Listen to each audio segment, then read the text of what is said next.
리플 CEO 브래드 갈링하우스가 최근 XRP 라스베이거스 2026에서 굉장히 충격적인 메시지를 던졌습니다.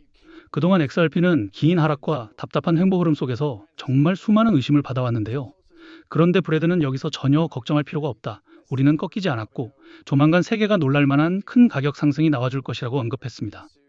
그리고 실제로 이 발언 이후에 기사를 보시면 미국 클래리티 법안 통과 이후 가상화폐 가격이 일제히 반등했고 비트코인은 8만 1,000달러를 회복했으며 리플은 하루 만에 5% 넘는 상승이 나와줬다는 내용이 나왔습니다.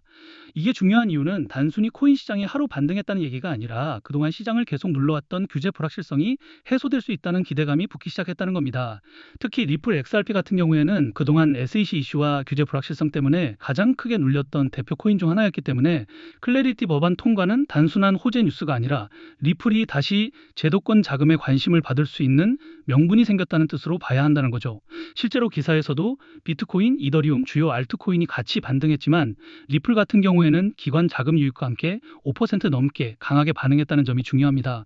시장이 이 규제 명확성 기대감을 리플 쪽에 더 크게 반영하기 시작했다는 겁니다. 자, 그래서 실제로 리플 XRP에 투자하고 있는 기업들의 트랜잭션과 포트폴리오를 보시면 IDG 캐피탈, SBI 홀딩스, 블랙록, 소프트뱅크, 판테라 캐피탈까지 많은 글로벌 기업들에게 투자를 받았는데요. 보시는 것처럼 그동안 눌려있던 흐름에서 이런 기관 자금 유입과 함께 개인 투자자들의 매수세까지 붙으면서 5%가 넘는 반등과 함께 볼린저 밴드 상단을 강하게 뚫고 올라갔습니다. 자, 하지만 문제가 있죠. 리플 XRP 같은 경우에는 그동안 계속된 하락과 답답한 흐름이 이어졌기 때문에 이번 가격 상승 때 매물대 구간이 해소되는 과정에서 단기 차익 실현 물량과 악성 매물들이 나오면서 바로 급하게 눌릴 수밖에 없었다는 겁니다. 실제로 차트를 보시면 리플은 상단 밴드 부근까지 강하게 시세를 열어줬지만 이후 바로 눌리면서 다시 2,100원대 초반에서 움직이고 있습니다. 지금 가격은 볼린저 밴드 중심선 부근에서 버티고 있고 상단 밴드까지는 다시 여지가 남아있는 자리입니다. 하지만 중요한 건 아직 완전히 추세가 위로 터졌다고 보기에는 위에 매물대가 남아있다는 겁니다. RSI도 50선 부근까지 내려오면서 과열은 어느 정도 식었지만 반대로 말하면 여기서 다시 거래량이 붙으면 한 번 더 위로 시세를 열 수 있는 자리이기도 하다는 거죠. 자, 그래서 홀더분들 입장에서는 더 헷갈릴 수밖에 없습니다. 클래리티 법안 호재도 나왔고 리플도 5% 넘게 강하게 반응했고 기관 자금 유입 얘기까지 나오고 있는데 차트는 아직 시원하게 뚫어주지 못하고 다시 눌리고 있다는 겁니다. 여기서 진짜 다시 가는 건지 아니면 또 한 번 올리는 척 하다가 위에서 물량 던지고 빠지는 건지 지금이라도 따라 붙어야 하는 건지 고민이 될 수밖에 없는 자리라는 거죠. 자, 그런데 여기서 진짜 중요한 건 이런 개인 투자자들의 매도와 선물 시장의 하락 배팅에도 불구하고 월가는 XRP를 계속 매수하고 있다는 겁니다. 실제로 기사 내용을 보시면 최근 XRP는 제도권 기관 자금의 유입과 ETF를 중심으로 현물 시장에서 강한 매수세가 들어오고 있다고 나왔습니다. 반면 개인 투자자들이 많이 들어가 있는 선물 시장에서는 하락 배팅이 우세하고 3개월째 마이너스 펀딩비가 이어지고 있다는 내용이 나왔죠. 쉽게 말해서 월가는 현물 시장에서 XRP를 사들이고 있는데 개미들은 아직도 이거 다시 빠지는 거 아니야? 하면서 숏을 치고 있다는 겁니다. 이게 진짜 중요한 이유는 만약 기관 자금이 계속 들어오고 XRP가 1.5달러 부근을 강하게 돌파하게 되면 하락에 베팅했던 숏 포지션들이 강제로 청산되면서 오히려 순식간에 큰 가격 상승이 나와줄 수 있는 자리라는 겁니다. 즉, 지금 리플은 단순히 호재 하나로 움직이는 구간이 아니라 월가의 현물 매수와 개인들의 숏 베팅이 정면으로 부딪히고 있는 자리라는 거죠. 자, 그럼 여기서 궁금한 게 생깁니다. 도대체 왜 기관들은 아직도 답답한 흐름 속에서 리플을 계속 보고 있느냐는 겁니다. 왜 개인 투자자들은 하락을 보고 있는데 월가는 오히려 XRP를 매수하고 있느냐는 거죠. 그 이유는 명확합니다. 바로 시장 자체의 매도 압력이 낮아졌기 때문인데요. 그동안 리플 가격을 계속 눌러왔던 덤프 물량과 악성 매물들이 긴 하락과 횡보 과정에서 어느 정도 정리가 됐고 예전처럼 위에서 무한정 물량이 쏟아지는 구조가 아니라는 겁니다. 즉 시장이 가장 무거웠던 구간을 어느 정도 지나오고 있었고 여기에 클래리티 법안 통과, ETF 자금 유입, 월가의 현물 매수까지 같이 붙으면서 다시 한번 큰 가격 상승이 나와줄 수 있는 조건이 만들어지고 있다는 거죠.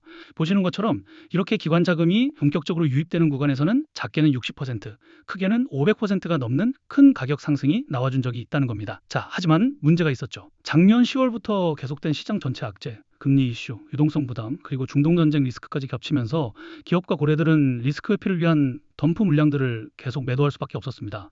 결국 리플 가격도 그 과정에서 눌릴 수밖에 없었다는 거죠. 즉, 그동안의 하락은 리플 자체의 펀더멘털이 무너졌다기보다는 시장 전체 악재와 기업과 고래들의 덤프 물량 매도가 같이 겹치면서 나와준 하락이라고 보셔야 한다는 겁니다. 자, 그래서 이제 홀더분들 같은 경우에는 계속되는 답답한 흐름 속에서 어떻게 대처와 대응을 해야 할지 많은 고민들을 하고 계실 거예요. 결론부터 말씀드리면 그동안 계속된 가격 하락으로 인해서 수많은 악성 매물들이 쌓인 상태이기 때문에 매물대 구간이 해소되는 과정에서 단기적인 가격 하락과 조정, 눌림은 더 나와줄 수 있습니다. 근데 여기서 많은 분들이 실수를 하게 되는데요. 바로 이런 눌림이 나올 때마다 가장 공포가 큰 자리에서 우리의 물량을 뺏겨버린다는 거죠. 그런데 지금 우리가 물량을 절대 쉽게 뺏기면 안 되는 이유가 있습니다. 바로 조만간에 한 번 더 작게는 100%, 크게는 500%가 넘는 큰 가격 상승이 나와줄 수밖에 없는 아주 중요한 재단의 일정과 온체인 데이터가 있기 때문입니다. 보시는 것처럼 그동안 가격 하락을 만들어 왔던 덤프 물량들이 거의 다 매도되면서 시장 자체의 매도 압력은 점점 줄어들고 있습니다. 즉 예전처럼 계속해서 던질 물량이 쏟아지는 구간이 아니라 오히려 던질 사람들은 어느 정도 정리가 되고 남아있는 물량은 점점 잠기기 시작하고 있다는 거죠. 실제로 기업들은 덤프 물량들이 거의 다 매도가 된 시점에서 조정이 나올 때마다 계속해서 매집에 나서고 있습니다. 그리고 더 중요한 건 기업들이 아직까지 매도되지 않은 대규모의 리플 물량들을 1년 만에 또 한 번 더 재단의 락업 해제 일정에 맞춰서 거래소로 이동시키고 있다는 겁니다. 자, 이렇게 말씀드리면 시장에 매도 가능한 물량이 많아지기 때문에 가격 하락의 악재 요소가 아닌가요? 하고 질문들을 주시는데 꼭 그렇지만은 않습니다. 왜냐하면 결국 기업과 고래들도 바닥 구간에서 매집했던 가격보다 높은 구간에서 리플 물량들을 정리하기 위해서라도 가격 상승과 반등을 재단의 락업 해제 일정에 맞춰서 늘어줄 수밖에 없기 때문이라는 거죠. 예시로 큰 논란이 됐던 건데요.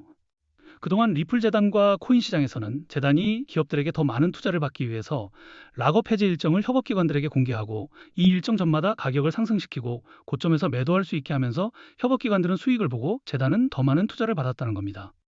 그리고 여기서 더 중요한 거는 가격을 상승시키기 위해서 허위 사실이나 오해 소지, 즉 가격 상승 기대감을 일으킬 수 있는 호재를 발표하면서 인위적으로 가격을 펌핑시킨 뒤에 가격이 상승하면 개인 투자자들에게 물량을 몽땅 팔아치우면서 많은 수익을 받았다는 거죠.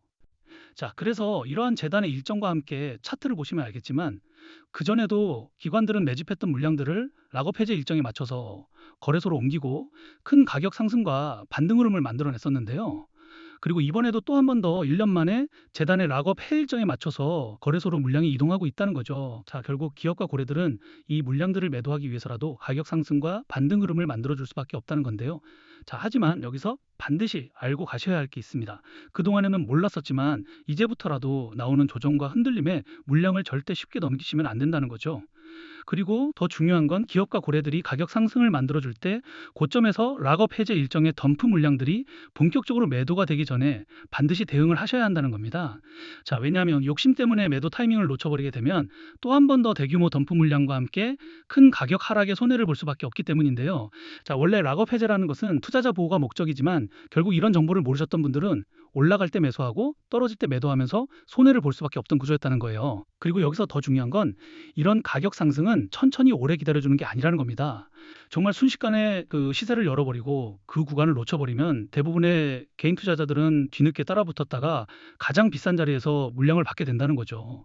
그러니까 지금 이 구간은 나중에 보면 되겠지 하고 넘길 자리가 아니라 미 기준을 세우고 반드시 준비하고 있어야 하는 자리라는 겁니다.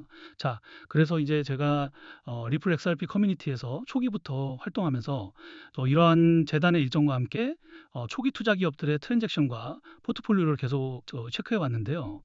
자, 이제 이 정보를 통해서 락업 해제 일정 전에 거래소로 물량이 옮겨지고 나서 가격 상승이 나올 때 매도해야 하는 목표 매도가, 그리고 락업 해제 후에 덤프 물량들이 전부 다 매도가 되고 나서 다시 재매수하는 시점들을 공유해 드릴 거예요.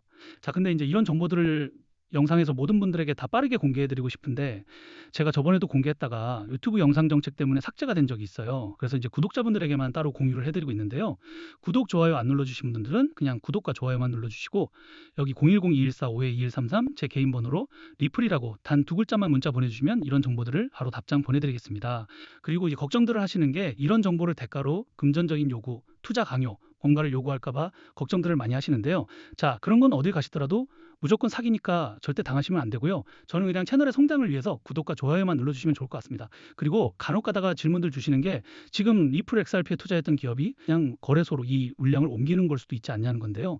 자, 이게 만약 리플 XRP에 투자했었던 한두 기업만 물량을 옮긴다면 그냥 그 기업의 사정에 의해서 그럴 수 있어요. 근데 지금 리플 XRP에 투자했었던 여러 기업과 고래들이 거래소로 물량을 옮기는 타이밍과 패턴이 있다는 거죠. 자, 결국 기업과 고래들은 지금 시장의 덤프 물량들이 상당 부분 정리되면서 매도 압력이 낮아졌을 때 또 그전에 충분한 매수 매집 기간을 거쳤기 때문에 이제 그동안 쌓여 있었던 물량들을 매도하기 위해서라도 가격 상승과 반등을 만들어 준 거라는 건데요.